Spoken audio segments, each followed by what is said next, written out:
ಗುರುಜಿ ಶಿವಂ ವಾಸ್ತು ಅನ್ನೋ ಸಮಯ ಆಯ್ತು. ನೀವು ನಮ್ಗೆ ತಿಳಿಸ್ತಾ ಬರ್ತಾ ಇದ್ರಿ ಒಂದೊಂದು ನಕ್ಷತ್ರಕ್ಕೂ ಒಂದೊಂದು ಶಕ್ತಿ ಪೀಠಗಳಿರತ್ತೆ. ಅಲ್ಲಿ ಹೋದ್ರಷ್ಟೇ ನಿಮ್ಮ ನಕ್ಷತ್ರಕ್ಕೆ ಶಕ್ತಿ ತುಂಬತ್ತೆ. ಹಾಗಾಗಿ ಅವರವರ ನಕ್ಷತ್ರಕ್ಕೆ ಯಾವ ಯಾವ ಶಕ್ತಿ ಪೀಠ ಅಂತ ತಿಳಿಸ್ತಾ ಬರ್ತಾ ಇದ್ರಿ. ಇಲ್ಲಿವರೆಗೂ ಮೂಲ ನಕ್ಷತ್ರದವರೆಗೂ ಹೇಳಿದ್ದೀರಾ. ಮುಂದೆ ಗುರುಜಿ ನೋಡಿ ವೀಕ್ಷಕರೇ, ಇವತ್ತಿನ ದಿವಸ ಶಕ್ತಿಪೀಠಗಳು ಅಂತ ಹೇಳತಕ್ಕಂಥ ವಿಚಾರಕ್ಕಿಂತ ದಶಮಹಾವಿದ್ಯೆಗಳು ಅಂತ ಹೇಳ್ತೀವಿ. ಈ ದಶೆಗಳು ಒಂದೊಂದು ಶಕ್ತಿಯನ್ನು ಆ ನಕ್ಷತ್ರಕ್ಕೆ ಕೊಡಬೇಕಾದ್ರೆ ಆ ದಶೆಯಲ್ಲಿ ಹುಟ್ಟಿದವನು ಹುಟ್ಟಿದಾಗಿಂದ ಸಾಯೋದ್ರೊಳಗೆ ವಿಶೇಷವಾಗಿ ಅಧಿದೇವತೆ ಪ್ರತಿದೇವತೆ ಯಾರು ಅಂತ ತಿಳ್ಕೋಬೇಕು ಅಂತ. ಮೂಲ ನಕ್ಷತ್ರಕ್ಕೆ ನಾವು ಬಂದ್ಬಿಟ್ವಿ, ಮುಗಿದೋಯ್ತು. ಪೂರ್ವಾಷಾಢ ನಕ್ಷತ್ರಕ್ಕೆ ಹೋಗೋಣ ಅನ್ನೋಷ್ಟರಲ್ಲಿ ಇವತ್ತೇ ಪೂರ್ವಾಷಾಢ ನಕ್ಷತ್ರ ದಶಮಿ ಅಂತ ಹೇಳಿದೆ, ಮಿಲನ ದಿನ ಅಂತ. ಭಾಳ ಸಂತೋಷ ನೋಡಿ. ಗುರು ಅನುಗ್ರಹವನ್ನು ಪಡಿಬೇಕಾದ ದಿನ ಶನಿವಾರವೇ ಗುರು ಅನುಗ್ರಹ, ಅದಕ್ಕೆ ಶನಿ ಪ್ರದೋಷ ಅಂತ ಕರಿತೀವಿ. ಇಂಥ ಶನಿವಾರದಂದು ತಾವುಗಳು ಆ ಪೂರ್ವಾಷಾಢ ನಕ್ಷತ್ರದಿಂದ ಪ್ರಾರಂಭ ಆದರೆ ಎಲ್ಲಿವರೆಗೂ ಹೋಗುತ್ತೆ? ಕಾಯ್ತಾ ಇರಬೇಕು. ಅದಕ್ಕೆ ಏನು ಮಾಡಬೇಕು? ಇವತ್ತಿನ ಶಿವಂ ವಾಸ್ತುಗೆ ಶಿವ ಬಂದ್ಬಿಡಪ್ಪ, ಪರಮಾತ್ಮ ಕರೆದು ಬಿಡೋಣ.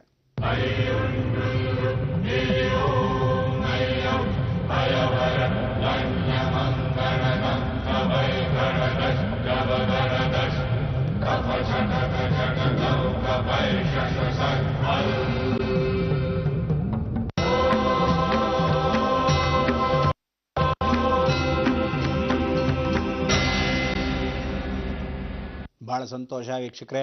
ಶಿವಂ ವಾಸ್ತುವಲ್ಲಿ ಮನೆಯಲ್ಲಿ ಮಾಡಬೇಕಾದ ಕೆಲಸಗಳು ಸಾಕಷ್ಟು, ವಾಸ್ತುವಾಗಿ ಮಾಡತಕ್ಕಂಥ ಕೆಲಸಗಳು ಸಾಕಷ್ಟು. ಮನೆಯಲ್ಲಿ ಹೇಳ್ತಾ ಇರಬೇಕಾದ ಯಾವುದು? ಶಿವಂ ವಾಸ್ತು, ಶಿವಂ ವಾಸ್ತು, ಶಿವಂ ವಾಸ್ತು. ಆದರೆ ಇವತ್ತು ಪೂರ್ವಾಷಾಢ ನಕ್ಷತ್ರ ಧನುರ್ಬಾಣ ಅಂತ ಕರಿತೀವಿ, ಧನುರ್ ರಾಶಿ ಅಂತೀವಿ. ಪೂರ್ವಾಷಾಢ ನಕ್ಷತ್ರಕ್ಕೆ ಅಧಿದೇವತೆ ಆಗಿರತಕ್ಕಂಥದ್ದು ಯಾವ ದಶೆಯಲ್ಲಿ? ಶುಕ್ರ ದಶೆಯಲ್ಲೇ ಹುಟ್ಟುತ್ತಾರೆ. ಶುಕ್ರ ದಶೆಯಲ್ಲಿ ಹುಟ್ಟಿದಾಗ ಶುಕ್ರನಿಗೆ ಅಧಿಪತಿ ಆಗಿರತಕ್ಕಂಥದ್ದು 20 ವರ್ಷಗಳ ಕಾಲ. ಶುಕ್ರ ದಶೆ 20 ವರ್ಷ.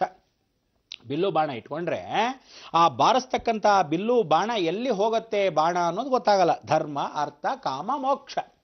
ಆ ಚತುರ್ವಿಧ ಫಲದಲ್ಲಿ ಮೂಲಾ ನಕ್ಷತ್ರ ಮೂಲಾಧಾರದಿಂದ ಪ್ರಾರಂಭವಾಗಿ ಪುನರ್ವಸು ನಕ್ಷತ್ರದಿಂದ ಹೊಡಿತಕ್ಕಂಥದ್ದು ಬಾಣಗಳು. ಆರಿದ್ರಾ ನಕ್ಷತ್ರಕ್ಕೆ ಸೂರ್ಯನೇ ಸ್ವತಃ ಇದ್ದ ಯಾವುದು ಅನುಗ್ರಹ ಸಿದ್ಧಿ ಅಂತಕ್ಕಂಥದ್ದು. ಅಂದರೆ ಅವಧು ಅಂದರೆ ಅವಧೂತರು ಆಗಿರ್ತಕ್ಕಂಥ ಭಗವಂತನ ಕೃಪಾ ಕಟಾಕ್ಷ ಆರಿದ್ರಾ ನಕ್ಷತ್ರಕ್ಕೆ. ಪೂರ್ವಾಷಾಢ ನಕ್ಷತ್ರ ನೇರವಾಗಿರುತ್ತೆ. ಮೂಲಾ ನಕ್ಷತ್ರಕ್ಕೆ ಪುನರ್ವಸು ನಕ್ಷತ್ರವಾಗುತ್ತೆ. ಮೂಲಾ ನಕ್ಷತ್ರ ಸರಸ್ವತಿಗೆ, ಪುನರ್ವಸು ನಕ್ಷತ್ರ ರಾಮನಿಗೆ, ಆರಿದ್ರಾ ನಕ್ಷತ್ರ ಶಿವನಿಗೆ. ಸಾಕ್ಷಾತ್ ಗುರುವಾಗಿದ್ದರೂ ಸಹ ಪೂರ್ವಾಷಾಢ ನಕ್ಷತ್ರಕ್ಕೆ ನೇರ ದೃಷ್ಟಿ. ಅದಕ್ಕೋಸ್ಕರ ಶಿವನಿಗೆ ಹತ್ತಿರವಾಗೋದು ಪೂರ್ವಾಷಾಢ ನಕ್ಷತ್ರ. ಶುಕ್ರ ದಶೆ.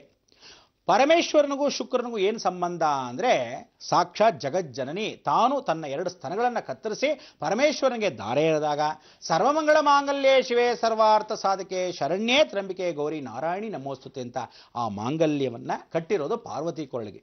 ಅದಕ್ಕೆ ಜಗತ್ ಜನನಿ, ಜಗದೀಶ್ವರನಾಗಿರೋನು ಜಗತ್ತು ಜನನಿ ಅಂತಕ್ಕಂಥ ಇಡೀ ಜಗತ್ತಿಗೆ ಜನನಿಯಾಗಿರೋಳು ಲಕ್ಷ್ಮಿ. ಅಲಕ್ಷ್ಮೀಂ ನಿತ್ಯ ಅಂತ ಅಲಕ್ಷ್ಯವನ್ನು ಮಾಡದೇ ಇರತಕ್ಕಂಥವನು ಇಡೀ ಜಗತ್ತಲ್ಲಿ ಶ್ರದ್ಧೆ ಭಕ್ತಿ ಎಲ್ಲ ಇರತಕ್ಕಂಥ ಪೂರ್ವಾಷಾಢ ನಕ್ಷತ್ರ. ಅಂಥ ಲಕ್ಷ್ಮಿಯನ್ನು ಪರಮೇಶ್ವರನ ಅಂಶದಲ್ಲಿ ಸಾಕ್ಷಾತ್ ಒಂದು ಕಡೆ ಕುಬೇರ, ಇನ್ನೊಂದು ಕಡೆ ಲಕ್ಷ್ಮಿ. ಅದಕ್ಕೆ ಐಶ್ವರ್ಯೇಶ್ವರನ ಪೂಜೆಯನ್ನು ಪೂರ್ವಾಷಾಢ ನಕ್ಷತ್ರವ್ರು ಮಾಡಿಕೊಂಡ್ರೆ ಲಕ್ಷ್ಮಿ ಲಕ್ಷ ಸಾಧನೆಯನ್ನು ಕೊಟ್ಟು, ಕುಬೇರ ಲಕ್ಷ್ಮಿಯ ಧನಪ್ರಾಪ್ತಿಯನ್ನು ಕೊಟ್ಟು, ಐಶ್ವರ್ಯೇಶ್ವರಿಗೆ ವೈರಾಗ್ಯ ಸಮೇತವಾಗಿ ಧರ್ಮವಾಗಿ ನಡೆಸ್ಕೊಂತಾನೆ. ಅದಕ್ಕೆ ಅಧಿದೇವತೆ ಯಾರೋ? ಐಶ್ವರ್ಯೇಶ್ವರ, ಲಕ್ಷ್ಮಿ, ಕುಬೇರ. ಅದಕ್ಕೆ ಕುಬೇರ ಲಕ್ಷ್ಮಿ ಸಮೇತ ಐಶ್ವರ್ಯೇಶ್ವರ ಪೂರ್ವಾಷಾಢ ನಕ್ಷತ್ರ ಅಧಿಪತಿ. ಅಲ್ಲಿಂದ ಉತ್ತರಾಷಾಢಕ್ಕೆ ಹೋಗ್ತೀವಿ. ಉತ್ತರೇ ಉದಯನ್ಮುಖಿ ಸಾಧಕ ತಾರೆ ಅಂತೀವಿ, ಸಂಪತ್ತಾರೆ ಅಂತೀವಿ. ಸಾಧಕ ತಾರೆ ಅಂದ್ರೆ ಸಾಧನೆ ಮಾಡ್ತಕ್ಕಂಥದ್ದು. ಉತ್ತರಾಷಾಢ ನಕ್ಷತ್ರಕ್ಕೆ ಉತ್ತರೇ ಉದಯನ್ಮುಖಿ. ಉತ್ತರಾ ನಕ್ಷತ್ರಕ್ಕೆ ಅಧಿದೇವತೆ ಆಗಿರೋದು ಉತ್ತರಾಷಾಢ. ಈ ಉತ್ತರಾಷಾಢ ಅಂದರೆ ಪೂರ್ವಾಷಾಢಕ್ಕೆ ಸಾಧಕ ತಾರೆ. ಜೀವನದಲ್ಲಿ ಯಾರಾದರೂ ಸಾಧಿಸಬೇಕು ಅಂದರೆ ಉತ್ತರಾಷಾಢ ಬಹಳ ಮುಖ್ಯವಾಗಿರತಕ್ಕಂಥದ್ದು. ಸಾಧನೆ ಮಾಡ್ಬೋದು, ಅದ್ರ ಮುಖಾಂತರ ಸಾಧನೆ ಮಾಡಿ. ಯಂತ್ರ, ಮಂತ್ರ, ತಂತ್ರ. ಆ ದಶೆ ಹುಟ್ಟಿರ್ತಕ್ಕಂಥದ್ದು ಯಾರ್ದು? ಸಾಕ್ಷಾತ್ ಸೂರ್ಯದಶೆ. ಸೂರ್ಯದಶೆಯಲ್ಲಿ ಸಾಧನೆ ಯಾರು? ಅರುಣೋದಯ. ಅದಕ್ಕೆ ಸೂರ್ಯನಿಗೆ ಮೊದಲು ಬರ್ತಕ್ಕಂಥವನು ಅನುರ. ಅನು ಅಂದರೆ 2, ಉರ ಅಂದರೆ ತೊಡೆ ಇಲ್ಲದೆ ಇದ್ದವನು ಸೂರ್ಯನ ಸಾರಥಿ ಅರುಣ. ಸಾಕ್ಷಾತ್ ಗರುಡನಿಗೆ ಅಣ್ಣ. ಇಡೀ ಜಗತ್ತ ತೊಡೆ ಇಲ್ಲದೆ ಇದ್ದವನು ಶನಿವಾರದನ್ನು ಸ್ಮರಣೆ ಮಾಡ್ಕೋಬೇಕಾದವನು ಸಾಕ್ಷಾತ್ ಸೂರ್ಯ ರಥವನ್ನು ಚಲಾಯಿಸ್ತಕ್ಕಂಥ 7 ಬಿಳಿ ಕುದುರೆಗಳನ್ನು ನಡೆಸ್ಕೊಂಡು ಹೋಗ್ತಾ ಇರ್ತಕ್ಕಂಥವನು, ಕೆಂಪು ಕಿರಣಗಳು ಬರ್ತಕ್ಕಂಥವನು ಸಾಕ್ಷಾತ್ ಅರುಣ. ಅದಕ್ಕೆ ಅರುಣೋದಯ. ಅರುಣೋದಯವನ್ನು ಬೆಳಗಿನ ಜಾವ ಯಾರು ಉತ್ತರಾಷಾಢ ನಕ್ಷತ್ರದ ಹೇಳ್ತಾರೋ, ಸೂರ್ಯನ ನೋಡ್ತಾರೋ ಅವ್ರಿಗೆ ಅಧಿದೇವತೆ ಪ್ರತಿದೇವತೆ ಸಾಕ್ಷಾತ್ಕಾರ ಆಗುತ್ತೆ. ಅಧಿದೇವತೆ ಯಾರು? ಅರುಣ. ಪ್ರತಿ ಅಧಿದೇವತೆ ಸೂರ್ಯ. ಸಾಕ್ಷಾತ್ ಅವರು ಹುಟ್ಟಿರ್ತಕ್ಕಂಥ ದಶೆ ಬಹಳ ವಿಶೇಷವಾಗಿರ್ತಕ್ಕಂಥದ್ದು ಸೂರ್ಯ ದಶೆ. ಅದಕ್ಕೆ ಆರೋಗ್ಯ ಬಹಳ ಚೆನ್ನಾಗಿ ನೋಡ್ಕೋಬೇಕು. ಆರೋಗ್ಯ ಅಂದರೆ ನೀವು ಇರ್ತಕ್ಕಂಥದ್ದು ಅರ್ಧ ಭಾಗ ನೀವು ಇರೋದು ಧನುರಾಶಿಲಿ, ಇನ್ನು ಅರ್ಧ ಭಾಗ ಎಲ್ಲಿರ್ತೀರಾ? ನೀವು ಹಬ್ಬಬ್ಬ ಅಂದರೆ ಮಕರಲ್ಲಿರ್ತೀರಿ. ಅಂದರೆ ಮೊಸಳೆ ನೀರೊಳಗೂ ಇರುತ್ತೆ, ಹೊರಗಡೆ ಬರುತ್ತೆ. ಒಳಗಿದ್ರೆ ಸೌಮ್ಯ, ಹೊರಗಡೆ ಇದ್ರೆ ಏನಾಗುತ್ತೆ? ಉಗ್ರ. ಮೊಸಳೆ ಗೊತ್ತೇ ಆಗಲ್ಲ. ಅದಕ್ಕೆ ಉತ್ತರಾಷಾಢ ನಕ್ಷತ್ರದವ್ರಿಗೆ ಜೀವನದಲ್ಲಿ ಅಪ್ ಆ್ಯಂಡ್ ಡೌನ್ 50-50. ಅದಕ್ಕೆ 50 ವರ್ಷ ಫಸ್ಟ್ ಕ್ಲಾಸ್ ಆಗಿದ್ದರೆ 50 ವರ್ಷ ಜನ್ಮ ಹಾಳಾಗೋಗಿರುತ್ತೆ, 50 ವರ್ಷ ಹಾಳಾಗೋಗಿದ್ರೆ 50 ವರ್ಷ ಫಸ್ಟ್ ಕ್ಲಾಸ್ ಆಗಿರುತ್ತೆ. ಅದಕ್ಕೆ ಯಾವ 50 ಇಯರ್ಸ್ಗೆ ಹಾಳಾಗಿರುತ್ತೋ, ಯಾವ 50 ಇಯರ್ಸು ಸುಖವಾಗಿರುತ್ತೋ ಗೊತ್ತಾಗಲ್ಲ. ಆ ಉತ್ತರಾಷಾಢ ನಕ್ಷತ್ರಕ್ಕೆ ನೀವೇನು ಮಾಡಬೇಕು? ಸಾಕ್ಷಾತ್ ಸೂರ್ಯನಾರಾಯಣ ಸ್ಮರಣೆ ಮಾಡ್ಕೋಬೇಕು. ಸೂರ್ಯನಾರಾಯಣ ಅಧಿಪತಿ ಆಗಿರ್ತಕ್ಕಂಥವ್ನು ಯಾರು?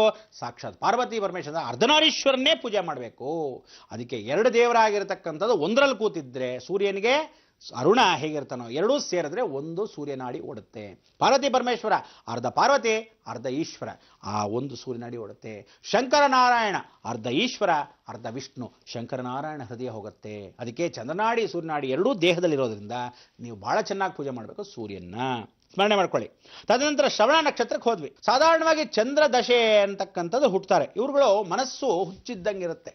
ಒಂದೊಂದ್ಸಲಿ ಹೀಗೆ ಕೂತಿರ್ತಾರೆ, ಇನ್ನೊಂದ್ಸಲಿ ಆಕ್ಟಿವ್ ಆಗಿರ್ತಾರೆ, ಇನ್ನೊಂದ್ಸಲಿ ನಗ್ತಾನೆ ಇರ್ತಾರೆ.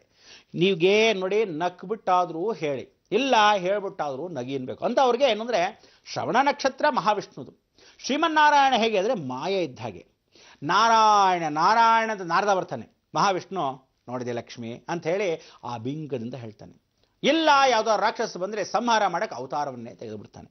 ಇಲ್ಲ ಸೌಮ್ಯದಿಂದ ನಿದ್ರಾ ನಾರಾಯಣ, ಯಾವತ್ತೂ ಆದಿನಾರಾಯಣ ನಿದ್ರೆ ಮಾಡ್ತಾನೇ ಇರ್ತಾನೆ. ಅದಕ್ಕೆ ನಾರಾಯಣ ಯಾವತ್ತೂ ಆದಿಶೇಷದ ಮೇಲೆ ಇರೋದ್ರಿಂದ, ಇದು ಚಂದ್ರ ಅನುಗ್ರಹ ಇರೋದ್ರಿಂದ ಚಂದ್ರ ಪಾರ್ವತಿ. ಅದಕ್ಕೆ ಅಮ್ಮನವರು ಯಾವತ್ತು ಹಾವಲ್ಲಿ ಹುತ್ತದಲ್ಲಿ ಕೂತಿರ್ತಕ್ಕಂಥ ಚೌಡೇಶ್ವರಿಯನ್ನು ಪೂಜೆ ಮಾಡಿದೆ. ಮಹಾವಿಷ್ಣು ಹುತ್ತದಲ್ಲಿರ್ತಕ್ಕಂಥ ಅಂದರೆ ಗುಹೆ ಒಳಗಿರ್ತಕ್ಕಂಥ ನಾರಾಯಣನು ಕೂತಿರ್ತಾನಲ್ಲ ಅಲ್ಲಿ ಪೂಜೆ ಮಾಡಿದ್ರೆ ನಿಮ್ಗಳಿಗೆ ಪ್ರಾಪ್ತಿ. ಅದಕ್ಕೆ ನೀವೇನು ಮಾಡಬೇಕು?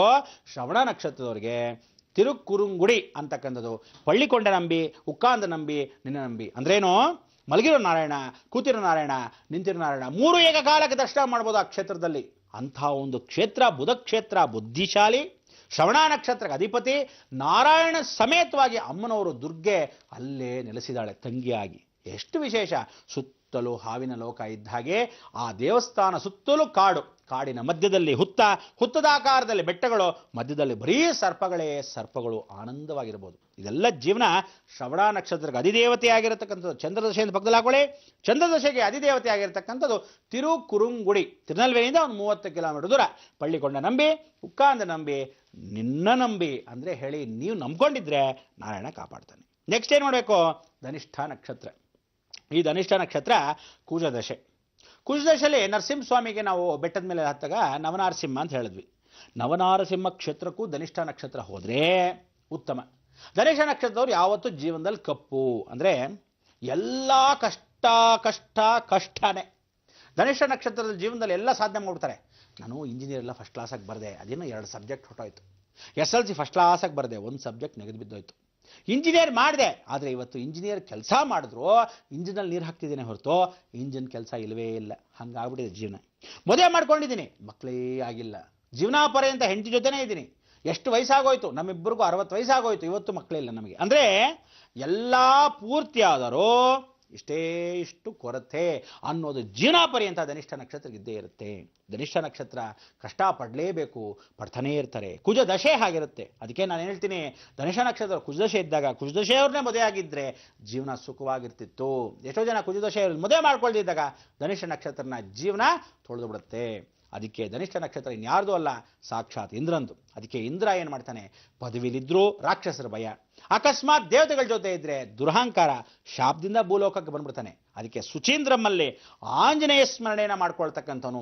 ನರಸಿಂಹ ಅವತಾರದಲ್ಲಿ ಆಂಜನೇಯ ಇದ್ದಾನೆ, ಅಲ್ಲಿ ಸ್ಮರಣೆ ಮಾಡ್ಕೋಬೇಕು. ಮಂತ್ರಾಲಯದಲ್ಲಿ ಪಂಚಮುಖಿ ಆಂಜನೇಯ ಆಗಿದ್ದಾನೆ, ಅಲ್ಲಿ ಸ್ಮರಣೆ ಮಾಡ್ಕೋಬೇಕು.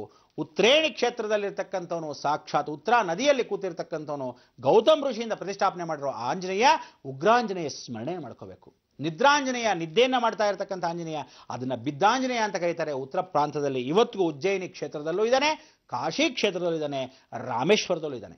ಈ ಮಲಗಿರೋ ಆಂಜನೇಯ, ಉಗ್ರಾಂಜನೇಯ, ನಿಂತಿರ್ತಕ್ಕಂಥ ಆಂಜನೇಯ, ತಪೋ ಆಂಜನೇಯ, ಆಂಜನೇಯನ ಬಲವನ್ನು ಕುಜ ಅನುಗ್ರಹದಲ್ಲಿ ಪಡೀತಕ್ಕಂಥವನು ಈ ವಿಶೇಷವಾಗಿರ್ತಕ್ಕಂಥ ಧನಿಷ್ಠ ನಕ್ಷತ್ರ.